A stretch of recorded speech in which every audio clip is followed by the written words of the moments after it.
네, 오늘은 계시록 1장 이제 새롭게 시작합니다. 오늘 본문의 제목은 반드시 속히 일어날 일입니다. 단순히 말하면 속히 될 일이죠. 장차 일어날 일, 반드시 되어질 일, 속히 될 일입니다. 자, 구약에 보면 스가랴 선지자는 장차 오셔서 구원을 베풀 왕에 대해 이렇게 예언했습니다. 스가랴 9장 9절에 보면 보라 내 왕이 내게 임하시리니, 이것은 예언이죠. 그는 공의로우시며 구원을 베푸시며 겸손하여 나귀를 타시나니 나귀의 작은 것 곧 나귀 새끼니라. 근데 예수님은 이 예언의 말씀 그대로 어린 나귀를 타고 예루살렘에 입성하셨지만 호산나를 외치면서 우리를 구원하소서 우리를 구원하소서 이렇게 외치면서 그를 맞이하던 모든 백성들은 그분이 자신들의 왕인 줄을 몰랐습니다. 그들이 만약에 스가랴가 예언한 이 예언의 말씀을 알았다면 이분이 우리의 구원자시구나, 이분이 우리의 왕이시구나를 알았어야 돼요. 근데 그들은 그렇게 생각하지 않았습니다.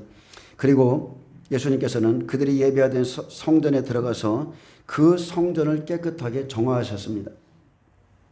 그곳엔 성전 안에서, 즉 성전을 이용해서 매매하는 모든 사람들이 있었습니다.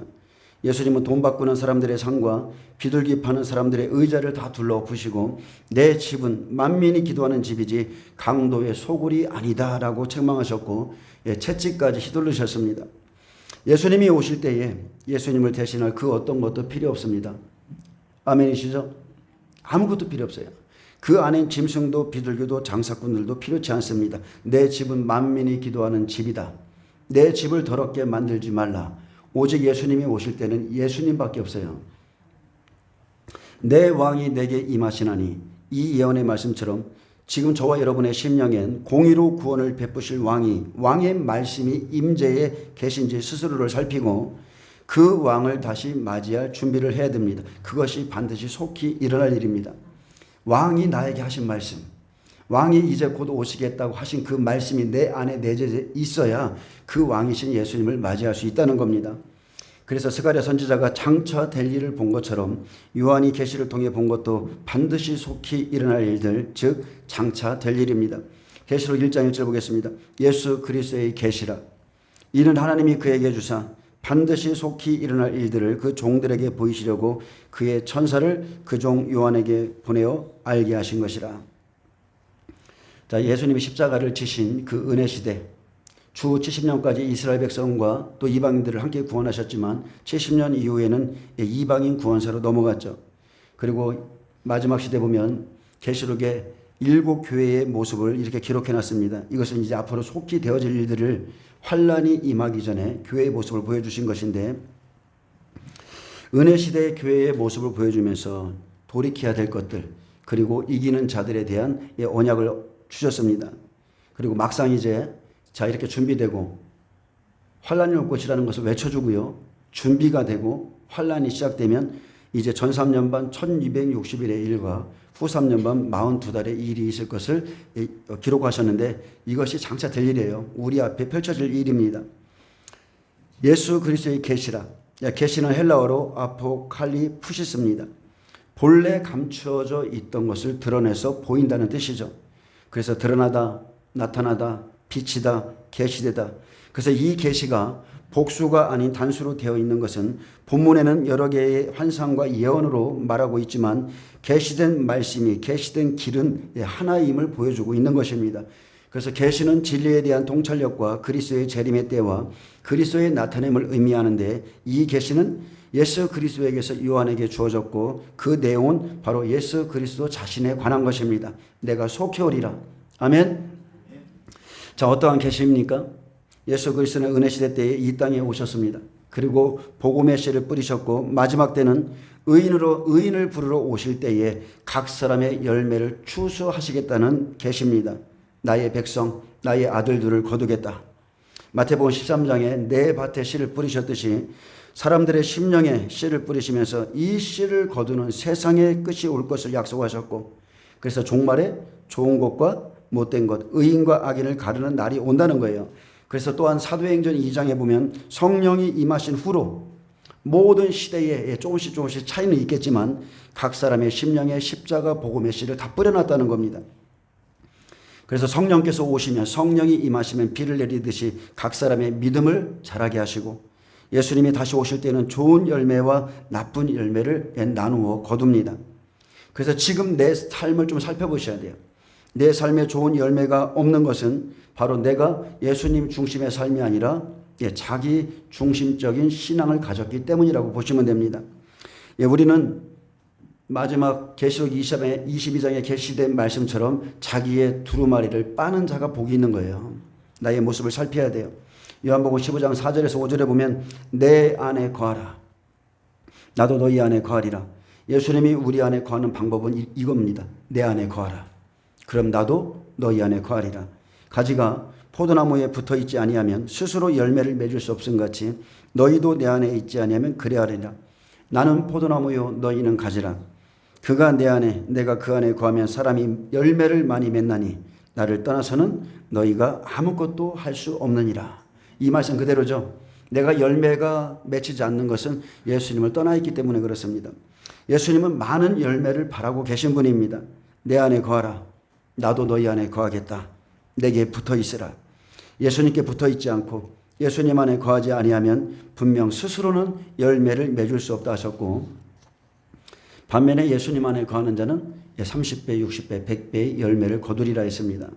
그래서 식물을 키울 때에 과도하게 많은 거름을 주면 이파리만 무성하게 자라는 것을 볼 수 있죠.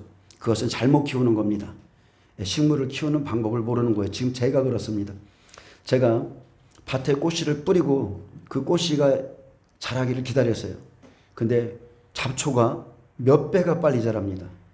잡초가 성장이 한 10배는 빠른 것 같아요. 그래서 내가 뿌린 그 꽃씨가 잡초 때문에 햇빛을 받으려고 위로만 커요. 그들과 똑같은 속도로 커야만 그렇게 따라서 크다 보니까 뿌리가 얕죠. 음지에서 크는 거예요. 음지에서. 그들의 그늘 밑에서 따라서 크는 겁니다. 그렇기 때문에 뿌리가 얕아서 살짝만 당겨도 뽑히죠. 하물며 잡초는 뿌리가 깊습니다. 잡초만 당겨도 이 얕은 이 뿌리가 다 그냥 딸려서 나오는 거예요. 그래서 뿌리에 힘이 없는 신앙들이 있습니다. 다른 사람들과 함께 듣고 자랐다고 성장한 게 아니라는 거예요. 가라지와 같이 성장하는 잎만 무성한 신앙은 여러분 결코 좋은 게 아니죠. 키만 자란 것들이 있어요. 뿌리 없이.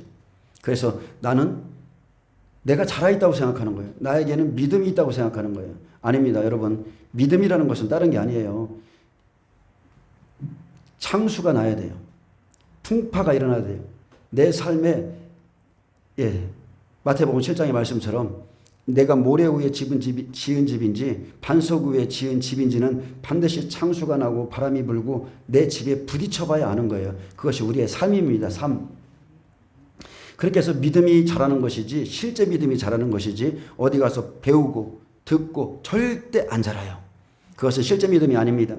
신앙은 여기저기서 배우고 듣고 배웠다고 듣고 아는 게 중요한 게 아닙니다. 중요한 것은 열매예요. 열매. 그래서 비바람 속에도 순종함으로 열매를 맺습니다. 그래서 너는 어떠한 삶을 살았느냐? 하나님과의 관계는 어떠했고 사람과의 관계에서는 어떠했느냐? 듣기만 함으로 입만 무성한 신앙들이 있습니다. 그 사람들은 말씀은 말씀이고 사람은 사람이라고 생각해요. 사람과의 신뢰가 없고 관계가 좋지 않기 때문에 틀어져 있습니다. 여러분, 사람과의 관계가 신앙생활이에요. 아멘. 보이지 않는 하나님을 볼 수 있는 것은 사람과의 관계예요. 근데 사람에게 감사치 않는 자는 하나님께 감사치 않습니다. 사람과의 질서가 무너져 있는 자는 하나님과의 질서도 무너져 있는 겁니다. 사람과의 의리는 하나님과의 의리예요. 말씀은 믿는데 사람은 못 믿겠다? 관계가 이미 깨어진 것입니다. 세상은 둘째치고 먼저 교회와 내 가정에서 내가 어떠한 삶을 살고 있느냐, 지금은 여러분 열매를 점검하실 때예요. 내가 누군가에게 신뢰를 주지 못하면 그 사람도 그분을 신뢰하지 않습니다. 똑같은 거예요. 신고 거둠의 법칙입니다. 그대로입니다. 그대로. 마태복음 7장에 신앙은 열매의 법칙이라고 그랬습니다. 열매로 그들을 알리라.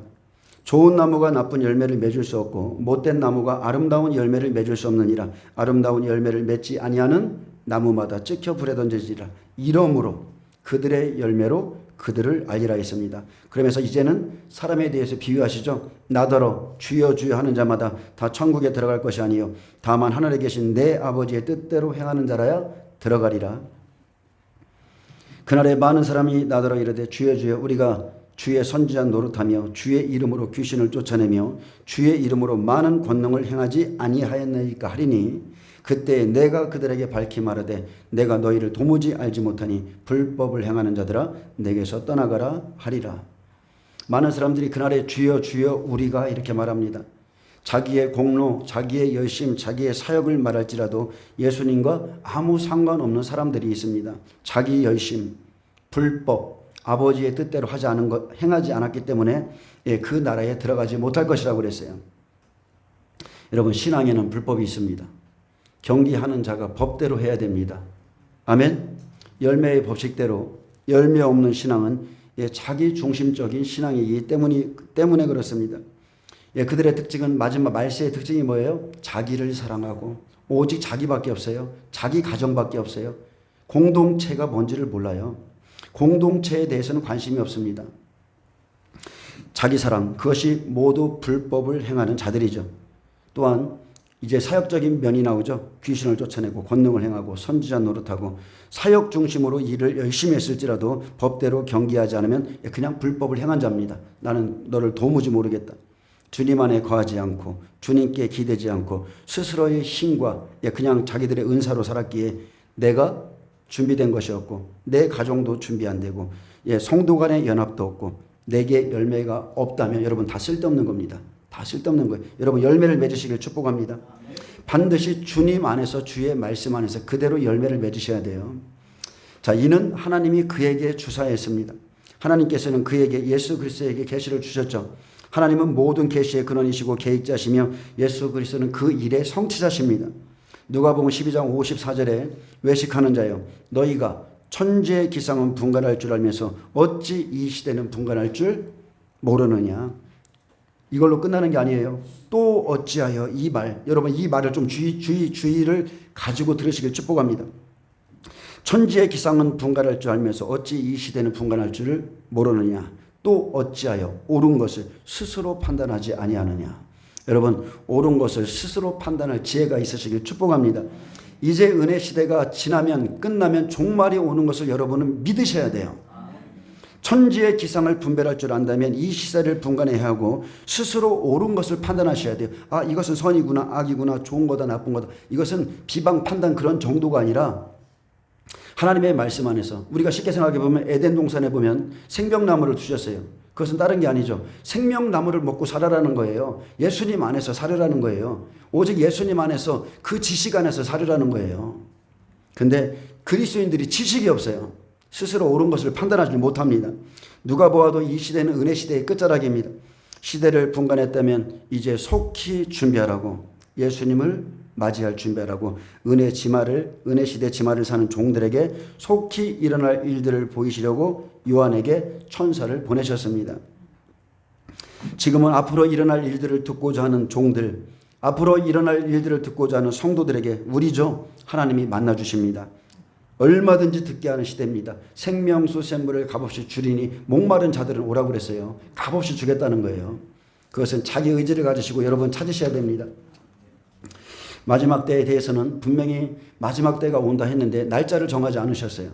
다만 무화과나무 비유를 통해서 이스라엘 백성들을 통해서 그것을 징조로 줬습니다. 그래서 시대마다 그 시대의 종들에게 보여주셨는데 무화과나무의 가지가 연하여지고 잎사귀를 내면 이미 잎사귀를 낸 지가 76년째입니다. 여름이 가까운 줄 아나니, 자, 여름 무화과를 추수하는 거예요. 여름이 가까운 줄 아나니 너희가 이 모든 일을 보고선 인자가 가까이 곧 문 앞에 이른 줄 알라. 반드시 속히 될 일을 보이시려고 그랬어요. 씨를 뿌리면 반드시 거두기 때문에 환란이 오기 전에 교회들이 준비해야 할 일이 여러분 속히 될 일입니다. 환란의 문 앞에 반드시 있어야 할 일, 반드시 일어날 일들이 속히 되어질 일들인데, 자, 이제 우리 교회는요, 은혜 시대가 끝나면 종말이 올 것을 알고 지금 7교회 시대에 슬기로운 5 처녀같이 진리의 말씀으로 등과 기름을 준비해야 되죠. 바로 그것이 속히 될 일입니다. 기름 준비는 다른 게 아니에요. 기름 준비. 이미 구원받은 자들은 다 등을 들고 있어요. 기름 준비는 환난 속에서 하나님이 행하실 말씀을 준비하는 거예요. 그 말씀, 그 기름을 가지고 찾아가는 겁니다. 그래서 진리의 성령이 오시면 우리에게 무엇을 가르쳐줘요? 말씀을 가르치는 거예요. 말씀을 가르치시고 계시하시고 모든 진리 가운데로 인도하시죠. 그래서 성령께서 우리를 양육하기 위해서 기름을 부어주시는 겁니다. 그의 기름 부음이 너희를 가르친다고 그랬어요. 그래서 요한일서 2장 27절에 너희는 주께 받은 바 기름 부음이 너희 안에 거하나니 아무도 너희를 가르칠 필요가 없고 오직 그의 기름 부음이 모든 것을 너희에게 가르치며 또 참되고 거짓이 없으니 너희를 가르치신 그대로 주 안에 거하라. 여러분, 성령님께서 깨닫게 하신 대로 주님 안에 거하시길 축복합니다. 멸망으로 인도하는 문은 넓다고 그랬습니다. 성령께서 깨닫게 하신 것. 분명히 예수님 말씀하셨죠. 그들의 눈, 귀, 마음 깨닫지 못하게 하라. 근데 여러분이 성령께서 깨닫게 하셨다면 그 말씀 그대로 주 안에 거하시길 축복합니다. 내가 믿는 도를 꼭 붙잡으시라는 거예요. 꼭 붙잡으시길 바랍니다. 자, 예수님은 제자들에게 속히 될 일에 대해서 어떻게 말씀하셨는지 하나씩 찾아가 보겠습니다. 마태복음 24장 1절에서 8절은 세상에서는 첫 번째 경고의 나팔소리와 심판의 시작의 나팔소리가 있다고 그랬어요. 근데 예수님의 재림의 임박성, 그 경고의 나팔은 지금 이미 부러지고 있습니다. 이것은 경고의 나팔이에요. 은혜 시대 끝에 준비시키는 나팔이 경고의 나팔입니다.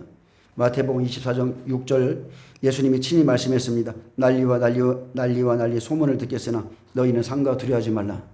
이런 일이 있어야 하되 아직 끝은 아니니라. 그래서 이 6절은 아직 환난 안에 있을 일은 아니죠. 경고의 메시지예요. 사람의 미혹이 있을 것이다. 배도가 일어날 것이다. 이런 일은 다 마지막 시대의 경고의 나팔소리입니다. 그래서 7절에서 8절에 보면 민족이 민족을 나라가 나라를 대적하여 일어나겠고 곳곳에 지진과 기근이 있으리니 이 모든 것은 재난의 시작이니라. 재난의 시작의 나팔이 있죠. 재난의 시작, 심판의 시작은 환난 안에서 이제 추수를 시작한다는 나팔입니다. 그래서 한일회가 시작되고 이스라엘 백성들이 돌아오면 계시록 8장 7절에 첫째 나팔의 시작이 시작됩니다. 추수의 시작이에요. 그래서 하나님께서는 마지막 때가 되면 추수의 때가 되면 때가 가까웠다고 먼저 자기 종들을 세워서 경고의 나팔을 불어주시고 아멘. 자기 백성을 준비시키시며 이제 주님의 때가 되면 바로 심판을 시작하는 겁니다. 추수를 시작하는 거예요. 노아처럼 마지막 때를 외치게 하고 그 때가 되어 이제 7일 후에 홍수가 내리리라. 예수님께서 이제 오시는 것이 반드시 속히 되어질 일입니다. 이 말씀은 예수님께서 제자들에게 친히 말씀하셨기 때문에 이 시대를 사는 저와 여러분은 꿈이나 환상이 아니라 기록된 말씀을 중심을 삼고 살아가야 돼요. 아멘. 그래서 반드시 속게 될 일이 무엇인지 말씀을 통해서 하나하나 찾아가겠습니다. 만약 성령으로 거듭나고 성령을 경험하고 성령의 은사가 있는 사람들이요, 그냥 자기들이 보고 기도함으로 보고 듣고 느낀 것 중심으로 꿈이나 환상 중심으로 살지 않고 만약에 말씀 중심으로 살아가면 그 사람들은 좌우로 치우침 없이 영적으로 아주 큰 자가 됩니다. 엄청 성장합니다. 우리는 말씀과 성령께서 늘 함께 하셨음을 성경을 통해서 배웠습니다. 또한 계시록 22장에 성령과 그의 신부도 함께 오라 초청하는 것도 배웠습니다. 그래서 말씀 없이 은사만 가지고 나가거나 말씀 없이 기도만 하면 결국 교회와 사람들의 신앙이 크게 흔들리고 모래 위에 지은 집과 같이 쉽게 무너집니다. 그래서 예수님의 사역을 말하면서 치유 중심 아니면 사역 중심이 그런 것이 신앙의 중심인 것처럼 몰고 가시는 분들이 있는데 그것은 중심이 아니죠. 중심이 아니에요. 그런 것들은 영생의 말씀을 증거하기 위해서 필요한 사역입니다. 필요한 사역이에요. 내일 한 분의 지금 가정 방문이 준비되어 있는데 하나님 앞에 잠깐 기도했는데 이 말씀을 주셨어요. 물로 씻어 말씀으로 거룩하게 하사 영광스러운 교회가 되게 하려 함이라. 아멘. 이것이 주님의 뜻이에요. 이것이 우리를 구원하신 주님의 뜻이에요. 치유하고 사역하고 기적하고 표적을 일으키는 게 중심이 아니라 그를 물로 씻어 말씀으로 거룩하게 하사 영광스러운 교회로 세우사. 그게 목적입니다. 치유의 목적이 바로 그거예요. 영광스러운 교회를 세우는 것. 말씀이 없으면, 말씀을 듣지 않으면 다 자기 중심으로 사는 겁니다. 중심으로 사는 겁니다. 기도를 해도 말씀 없이 기도하면 여전히 그냥 자기 중심의 응답만 받는 거예요. 그것은 바로 대책이 없는 신앙이죠. 기복신앙, 습관적인 신앙, 율법적인 신앙, 대책 없이 그냥 믿고 싶은 대로 믿는 신앙들이 있습니다.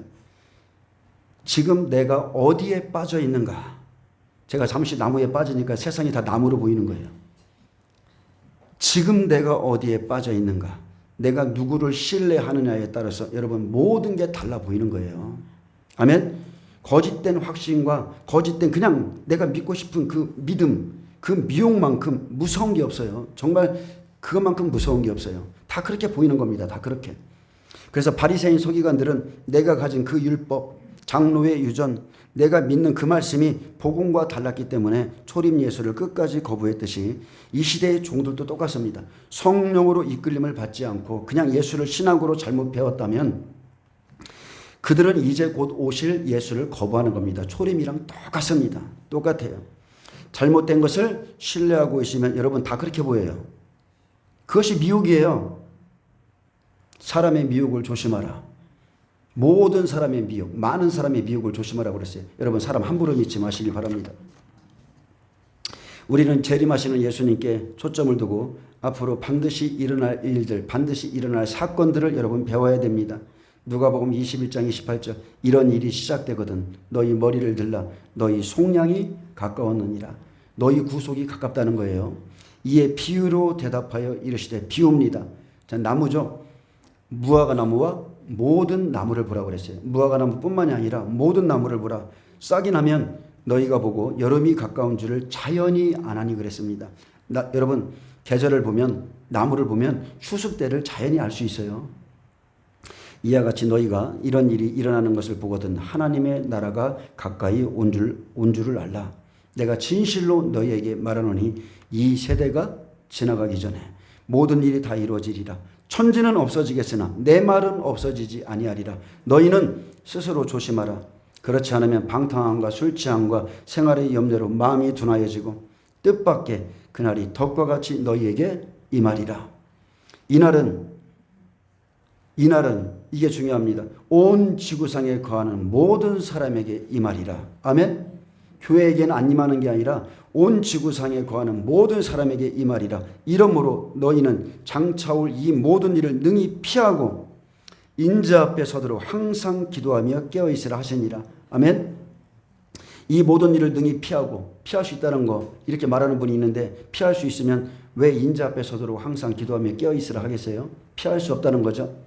장차올 이 모든 일을 능히 피하고, 자, 피하고 헬라어 원문에 보면 에크뷰프라고 되어 있습니다. 벗어나다, 도망하다, 도주하다, 달아나다는 뜻인데, 즉 이날은 온 지구상에 거하는 모든 사람에게 덕과 같이 임하는 날이기에 벗어날 수 없으니 준비하고 있으라는 그 소리입니다. 아멘. 그래서 로마서 2장 3절에 이런 일을 행하는 자를 판단하고도 같은 일을 행하는 사람아 내가 하나님의 심판을 피할 줄로 생각하느냐? 이 말씀이 뭐예요? 피할 수 있다는 거예요? 없다는 거예요? 없다는 거예요. 이 말씀은 그런 사람들은 진노의 날을 피할 수 없다는 뜻이에요. 하나님께서 각 사람에게 행한 대로 보응해 주시는 날, 그의 인자하심과 용납하심과 길이 참으심의 풍성함을 멸시하고 끝까지 자기 고집과 회개하지 않는 마음을 따라 그 을로오신 심판이 임하는 날에 아무도 피할 수 없다는 겁니다. 그러므로 참고 선을 행하여 영광과 존귀와 썩지 아니함을 구하는 자에게는 영생으로 하시고 오직 당을 지어 진리를 따르지 아니하고 불의를 따르는 자들에게는 진노와 분노로 하시리라. 아멘입니다. 마태복음 23장 37절에서 39절에 보면 초림 예수를 거부한 것은 지도자들이었어요. 종교 지도자들이었습니다. 복음 시대의 끝에 예수님이 친히 오셔서 이 땅에 오셔서 복음을 전했는데 그 복음 시대의 끝에 열매 맺지 못하고 버림받은 자들의 대표로 서기관과 바리새인들을 기록했어요. 이스라엘 백성들은 짐승의 제사 제도를 통해서 메시아가 와서 탄분의 제물이 될 것이란 그 구약의 복음을 갖고 있었습니다. 그래서 메시아가 올 것이라는 약속이 없어서 초림 예수를 거부한 것이나 지금 이 시대에 성령과 신부들이 외치면서 때를 알게 할지라도 반드시 속히 오실 재림 예수를 거부하는 것은 자기들이 가지고 있는 생각과 말씀이 다르기 때문이에요.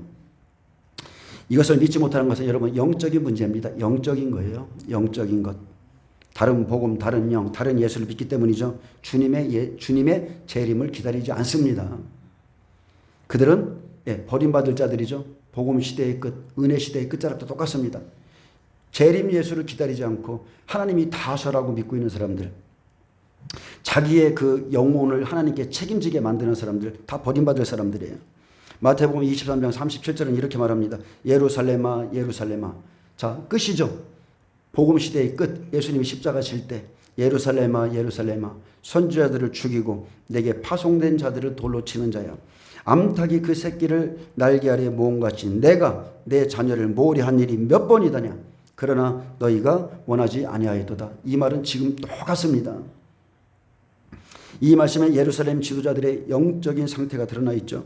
예수님께서 그들을 모으려 했어도, 그의 백성을 모으려 했어도 그들은 스스로 원하지 아니했습니다. 예루살렘아 예루살렘아 선지자들을 죽이고. 예루살렘은 어떤 곳입니까? 종교 지도자들이 사는 곳이죠. 대제사장, 서기관, 장로, 바리새인들이 시대마다 메시아에 대한 약속을 믿지 않았고 파송된, 하나님께로부터 파송된 참 선지자들을 죽였고, 누구까지 죽였어요? 세례 요한과 하물며 하나님의 아들까지 그들이 다 죽였습니다. 이 시대에는 안 그럴 것 같아요? 이 시대에 똑같습니다. 마지막 때 이제 주의 재림을 외치는 자들, 그들이 죽이는 거예요. 말로 때리면서. 그죠? 동료 종들을 말로 때리는 거예요. 여러분, 참 종의 조건은 다른 게 없어요. 그의 성품이 온유하든 그의 성격이 불같든 그런 게 참종의 조건이 아니에요. 참종이라는 것은 시대마다 하나님의 말씀을 받아서 하나님의 말씀을 정확히 깨닫고 전하는 종이 참종인 거예요. 아멘. 내게 파송된 자들을 돌로 치는 자여. 시대마다 하나님의 보내심을 입은 참종들이 항상 있었습니다. 하지만 예루살렘에 사는 외식하는 종들이 세례 요한까지 죽였고, 예수님은 이들에게 너희는 뱀과 독사의 새끼들이다 그랬습니다. 요한복음 8장 44절에 너희는 너희 아비 마귀에서 났으니. 자, 아브라함의 자손이라고 믿고 있는 자들에게 이렇게 말씀하신 거예요. 구원을 받았다. 우리는 이미 구원받았다. 우리는 이미 자유하다. 진리가 너희를 자유케 하리라. 아니, 우리가 자유한데? 착각이죠.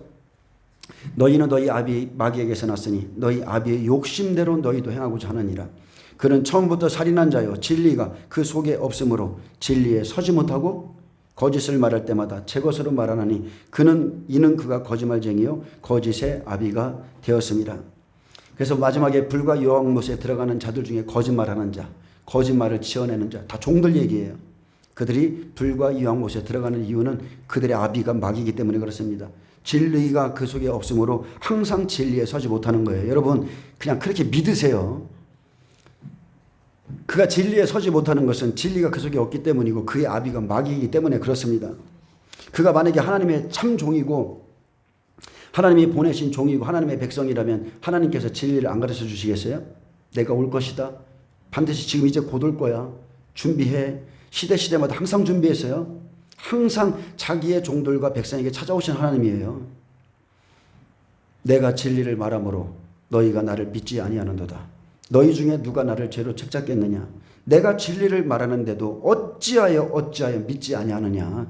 하나님께 속한 자는 하나님의 말씀을 듣나니 너희가 듣지 아니함은 하나님께 속하지 아니하였음이로다. 여러분, 다른 말 할 게 없습니다. 그가 하나님께 속하지 않았기 때문에 아무리 진리를 말해도 믿지 않는 거예요. 안 믿습니다. 이것은 그냥 영적인 문제예요.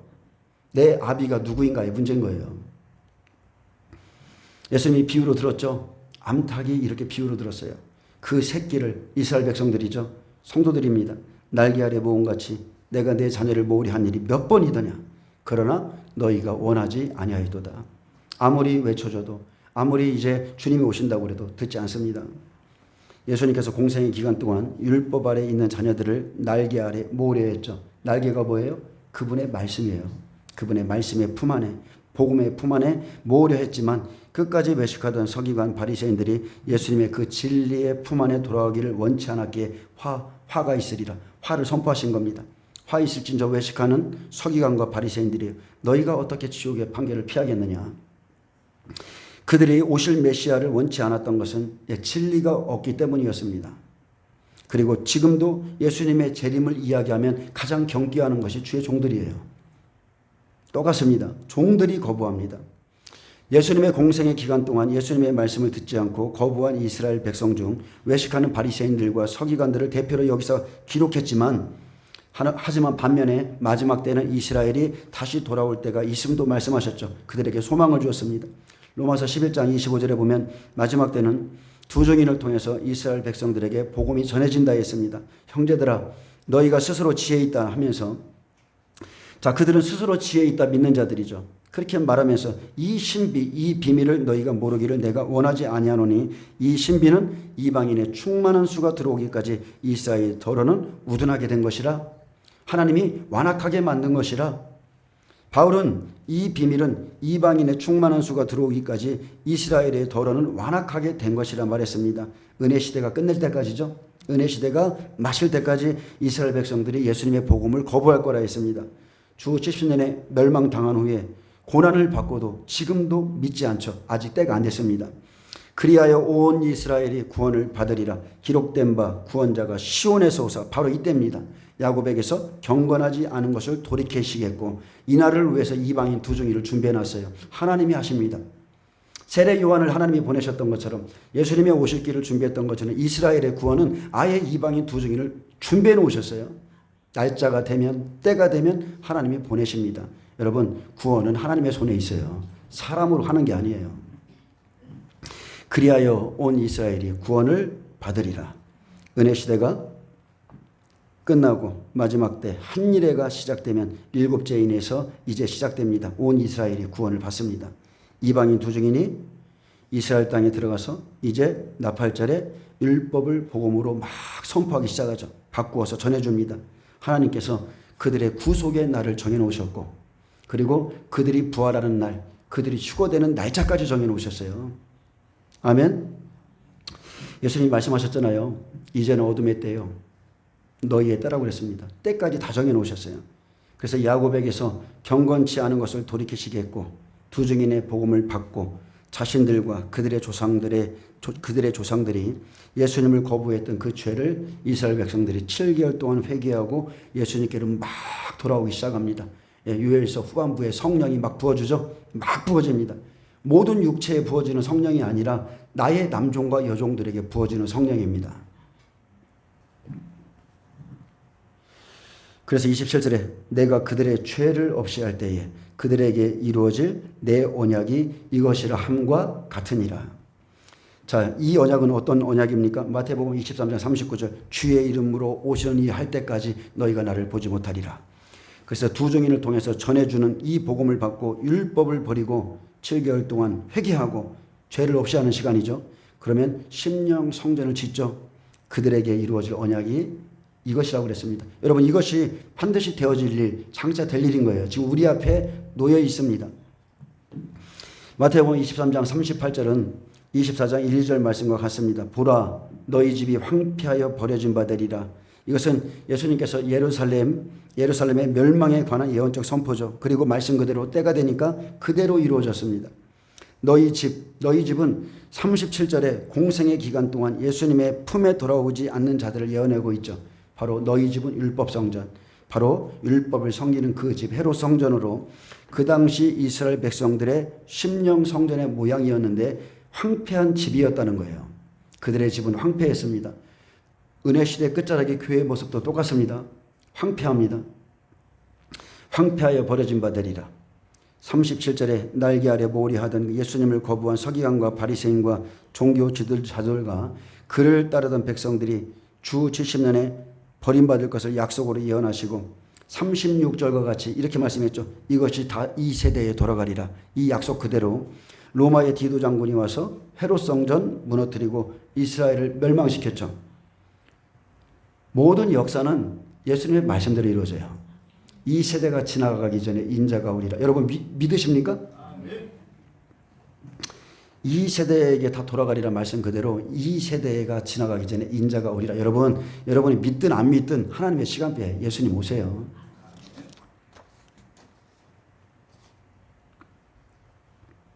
자, 39절은 마태복음 23장 39절은 은혜 시대를 마치고 한일회 때 복음으로 돌아올 이스라엘 백성에 대한 약속입니다. 내가 너희에게 이르노니 이제부터 자 버림받은 후부터 너희는 찬송하리로다. 주의 이름으로 오시는 이 할 때까지 나를 보지 못하리라. 이때까지죠. 정해놓으신 때까지. 이때부터 봉가지 자라고 돌감는 나무를 접붙이시고 이방인의 충만한 수가 차기까지 하나님이 기다리고 계시죠. 그래서 주 70년부터 은혜 시대 마지막 때까지 이스라엘의 구원사가 닫히는데 이방인 구원하는 은혜 시대가 마치면 마지막 한일의 때 환난 안에서 구원받을 이스라엘 백성들에 대한 약속입니다. 예수님께서 다시 오신다 하실 때까지 이스라엘의 구원사가 없다가 예수님께서 다시 오실 때 한일의 동안에 구원받을 것을 약속으로 주신 거예요. 아주 이것은 민족적인 회개죠. 다윗의 족속대로 그의 아내들이 똑같이 애통하는 거예요. 12족속이 다 그날에 다 애통합니다. 민족적인 회개. 하나님이 그날을 잡아놓으셨어요. 이스라엘 백성들 반드시 되어질 일이기 때문에 그대로 성취됩니다. 이스라엘 백성은요 모세를 통해서 율법을 주셨죠. 그리고 그들의 약속은 가나안 땅까지예요. 근데 많은 사람들이 가나안 땅이라는 우리 지금으로 따지면 천국이죠. 그 땅을 바라보지 않고 그 안에서 그냥 신앙생활하다가 마치는 거예요. 마칩니다. 가나안 땅에 들어가야지. 가나안 땅에 오시는 메시아를 기다려야 되지. 이런 약속을 붙잡고 실제적으로 사는 사람 많지 않습니다.